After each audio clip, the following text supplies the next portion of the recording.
மாவட்டம் ஆண்டாள் கோயில் கருவறைக்குள் செல்ல முயன்ற இளையராஜா தடுத்து நிறுத்தம். கருவறைக்கு முன்புள்ள அர்த்த மண்டபத்தில் நிறுத்தப்பட்டு மரியாதை வழங்கிய கோயில் நிர்வாகம்.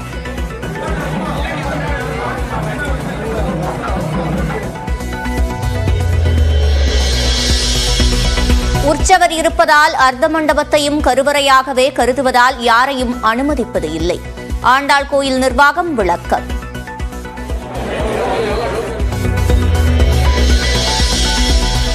வங்கக்கடலில் குறைந்த காற்றழுத்த தாழ்வு பகுதி உருவாவதில் தாமதம். நேற்று உருவாகும் என கூறப்பட்ட நிலையில் அடுத்த 24 மணி நேரத்தில் உருவாகும் என கணிப்பு.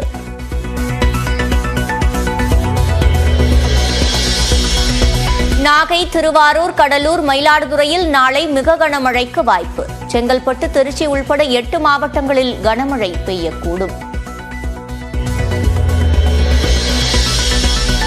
தஞ்சாவூர் மற்றும் திருவாரூரில் ஏரி போன்று காட்சியளிக்கும் விளைநிலங்கள். ராமநாதபுரத்தில் 1800 ஏக்கர் பயிர்கள் நீரில் மூழ்கியதால் விவசாயிகள் வேதனை.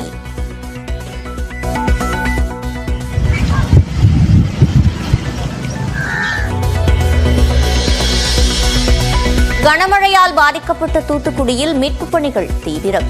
திருநெல்வேலியில் இன்று பள்ளி, கல்லூரிகள் வழக்கம் போல் செயல்படும் என ஆட்சியர் அறிவிப்பு.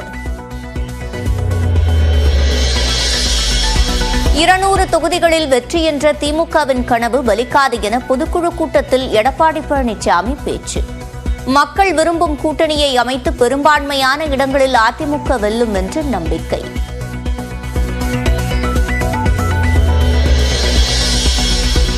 தமிழ்நாட்டில் பாஜக வளரவில்லை என எடப்பாடி பழனிசாமி விமர்சனம். மத்திய மாநில அரசை கண்டித்து பொதுக்குழுவில் 16 தீர்மானங்கள் நிறைவேற்றம்.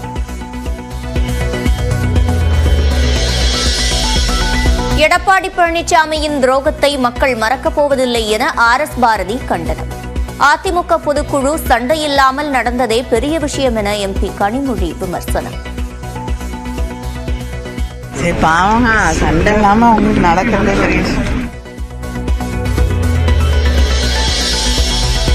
விசிகாவில் இருந்து விலகினார் ஆதவ் அர்ஜுனா.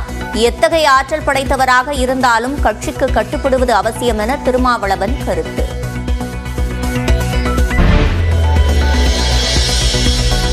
நாடாளுமன்றத்தில் ஒரே நாடு ஒரே தேர்தல் மசோதா இன்று தாக்கல் செய்யப்படாது என தகவல்.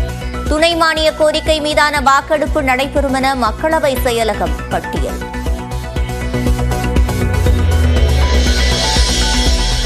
மகாராஷ்டிராவின் புதிய அமைச்சரவையில் 39 பேர் அமைச்சர்களாக பதவியேற்பு. கூட்டணி கட்சிகளுக்கு 20 துறைகளை ஒதுக்கிய பாஜக.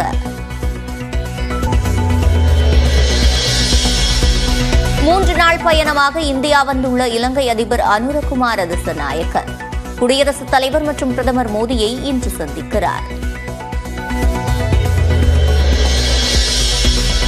ராஜஸ்தானில் உள்ள போட்டித் தேர்வு பயிற்சி மையத்தில் வாயு கசிவு ஏற்பட்டு மாணவ மாணவிகள் மயக்கம். உரிய நடவடிக்கை எடுக்க கோரி நள்ளிரவில் போராட்டம்.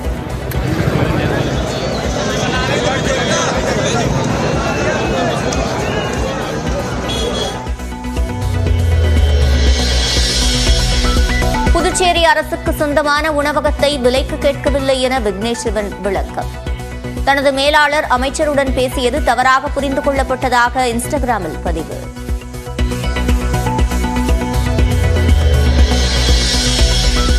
உலக செஸ் சாம்பியன் பட்டத்துடன் இன்று தாயகம் திரும்புகிறார் குகேஷ். இளம் சாதனையாளரை வரவேற்க சிறப்பு ஏற்பாடு. ஆஸ்திரேலியாவுக்கு எதிரான 3வது டெஸ்ட் கிரிக்கெட் போட்டியில் இந்திய அணி தடுமாற்றம். 22 ரன்களுக்குள் 3 விக்கெட்டுகளை இழந்து திணறல். 200 தொகுதிகளில் வெற்றி என்ற திமுகவின் கனவு பலிக்காது என எடப்பாடி பழனிசாமி தெரிவித்துள்ளார்.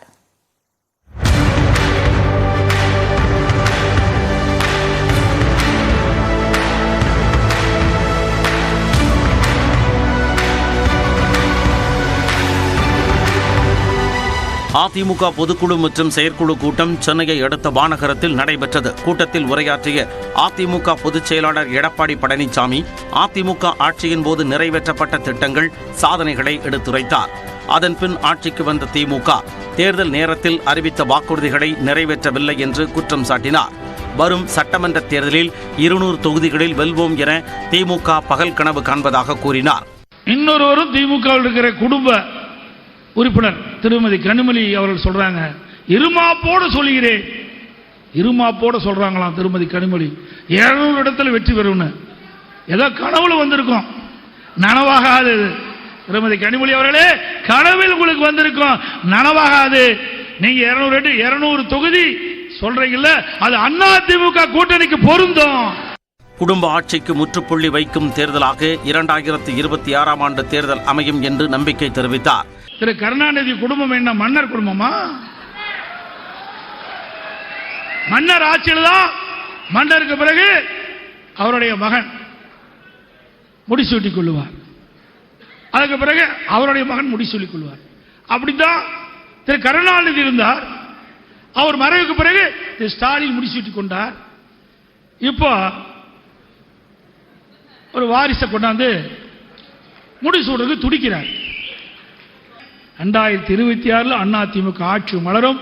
குடும்ப ஆட்சிக்கு முற்றுப்புள்ளி வைக்கும், வாரிசு அரசியலுக்கு முற்றுப்புள்ளி வைக்கின்ற தேர்தலாக இந்த தேர்தல் அமையும்.